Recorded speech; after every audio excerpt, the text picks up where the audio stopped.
Jadi banyak orang yang merasa mungkin terbebani dengan kehidupan sehari-hari dia gitu ya. Jadi ditanya-tanya di tengah kesibukan saya ini gimana saya bisa tenang gitu ya. Nah, kalau kita membicarakan mengenai kedamaian batin, yaitu berarti kita kembali ke kualitasnya.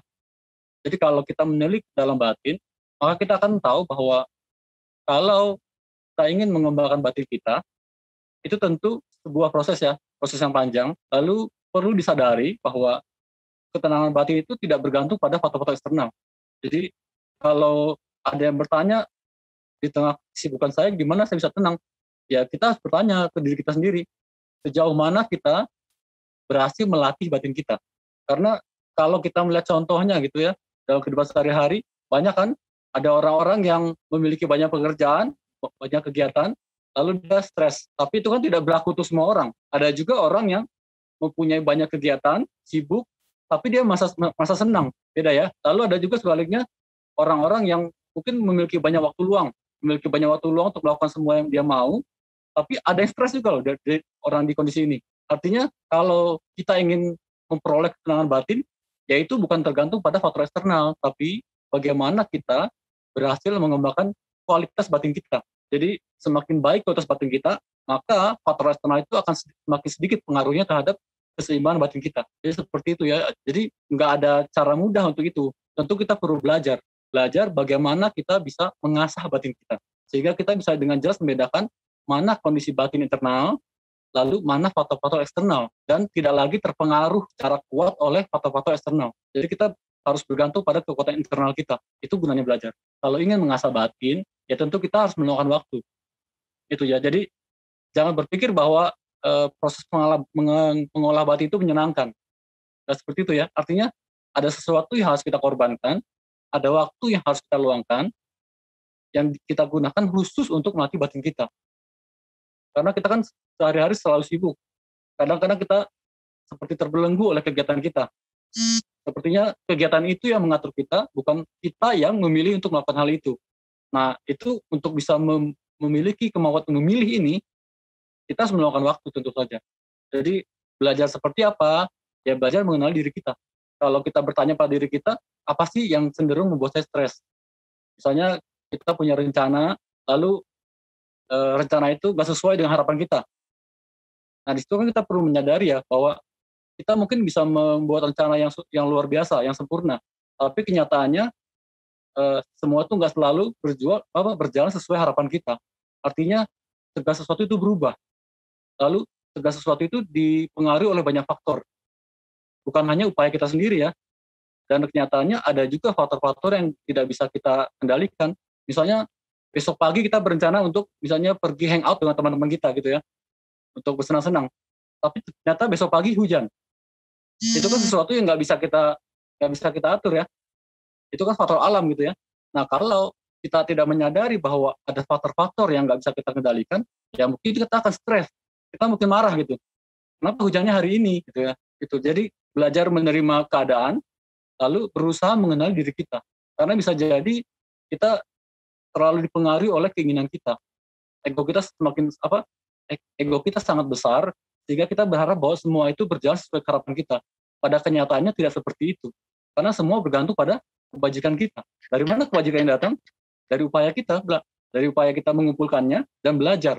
Bahkan untuk melakukan satu kebajikan aja kita perlu mengetahuinya loh, butuh belajar. Artinya misalnya kita ingin memberi atau berdana, itu pun sesuatu yang harus kita pelajari dulu agar memberi kita itu sempurna, atau agar memberi kita itu menjadi sesuatu yang sangat bajik. Karena tanpa pengetahuan yang tepat atau yang sesuai, bisa jadi tindakan bajik yang seperti memberi itu bisa menjadi sesuatu yang tidak bajik. Misalnya kita memberi, ternyata setelah kita memberi, orang itu menyalahgunakan pemberian kita, lalu kita menyesal. Nah di situ pemberian kita berubah loh. Awalnya dia adalah tindakan bajik, tapi setelah kita menyesalinya, dia menjadi tindakan yang tidak bajik. Kita mencemari karma kita. Artinya kalau kita ingin melakukan sesuatu dengan baik, ya proses belajar itu sangat penting. Mulai dari hal kecil seperti berdana, kita harus mengetahui bagaimana tindakan berdana itu bisa sempurna, bagaimana tindakan berdana itu menjadi sesuatu yang bajik gitu, atau bermanfaat bagi kita dan orang lain. Ya itu kan nggak serta-merta kita ketahui, harus kita cari, kita pelajari gitu. Nah seperti itu proses belajar yang maksud saya. Sama seperti kalau kita pergi kerja, misalnya kita ketemu macet, itu kan macet selalu ada gitu.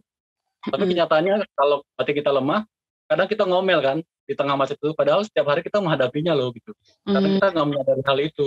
Kalau kita lihat dari psikologi populer itu kan kita bilang bahwa yang terjadi pada diri kita itu pilihan, Mm. bukan sesuatu yang dipaksakan pada kita gitu. Artinya kalau kita marah, ya itu berarti kita memilih untuk marah. Mm. Sama halnya kalau kita ingin bahagia, berarti kita memilih untuk bahagia. Nah, tergantung kita ingin memilih apa gitu. Apakah kita hanya akan terpengaruh oleh faktor eksternal, Mm. lalu menjadi korban dari semua ini faktor ini, atau kita memilih untuk menjadi diri kita gitu, dan menghadapinya dan menghadapinya dengan baik agar batin kita tetap damai. Itu kan Mm. semua pilihan gitu. Nah, kemampuan untuk memilih itu ya berasal dari kemampuan kita untuk melatih diri kita. Mm. Sejauh apa kualitas kita sampai kita bisa memilih seperti itu.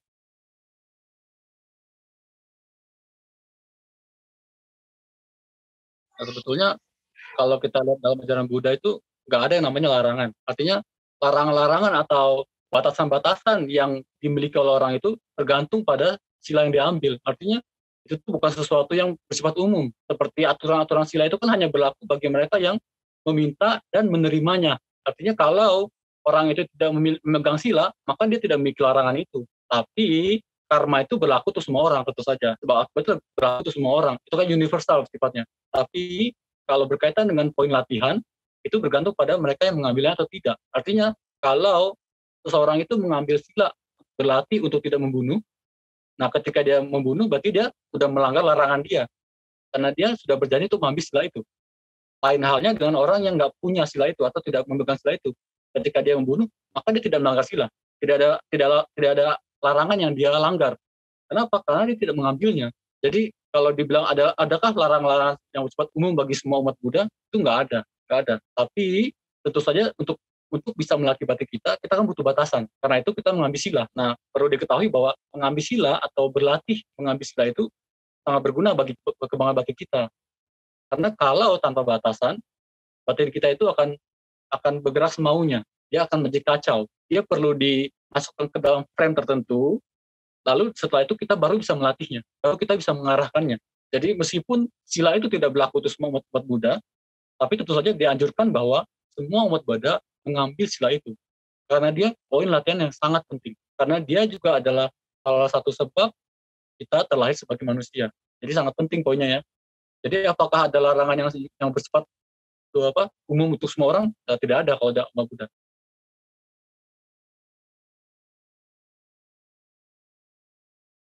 Pacaran dengan non Buddhis ya tadi ya. Ya tentu saja kalau kita melihat poin latihan kita saat kita melatih diri kita, sebenarnya hal yang paling menghambat bagi kita itu adalah pengaruh orang lain. Itu hambatan yang paling besar. Terutama pengaruh teman kita, apalagi pengaruh pasangan kita. Jadi kalau kalau kita misalnya pacaran dengan non Buddhis atau memiliki keyakinan lain gitu ya, ya tentu cepat atau lambat itu akan mengaruhi latihan kita. Dan itu sangat disayangkan. Mungkin titik yang paling parah adalah kita kehilangan keyakinan kita.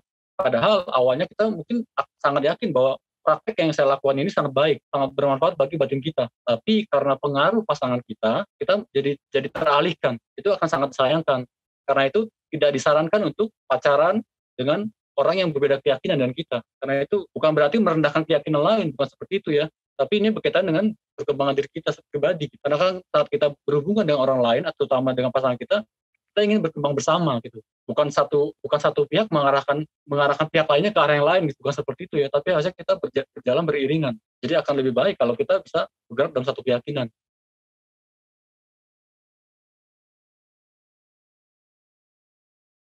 Sangat banyak ritual-ritual khusus ya. Kalau kita kaitkan dengan Buddhisme, dengan Buddha, dengan ajaran Buddha, tentu banyak sekali ritual ya.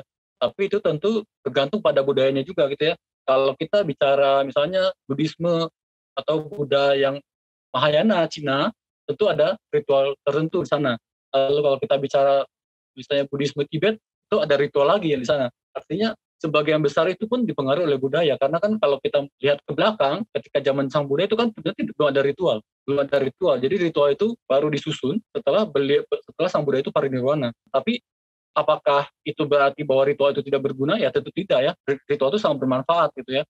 Dan dia adalah media yang sangat penting untuk menumbuhkan keyakinan kita, sangat penting. Jadi kalau ditanya apakah ada ritual tertentu, banyak, banyak sekali. Kalau yang paling umum kita lihat itu adalah misalnya ritual untuk memverifikasi kamu guru kita, banyak seperti itu ya. Jadi kalau berkaitan dengan ritual ya tergantung kamu mau berbicara tentang Buddhisme yang mana. Tapi secara umum sama semuanya ya, yaitu berkaitan dengan praktek melatih diri kita sebetulnya. Jadi itu tuh bukan bukan seperti praktek-praktek magic atau klinik gitu ya, bukan seperti itu ya. Ritual itu sebenarnya bagaimana menghubungkan diri kita, batin kita dengan Sang Buddha, lalu bagaimana bisa bersamaan kita mengembangkan batin kita. Itu tuh media yang sangat penting ritual itu. Gitu, seperti itu.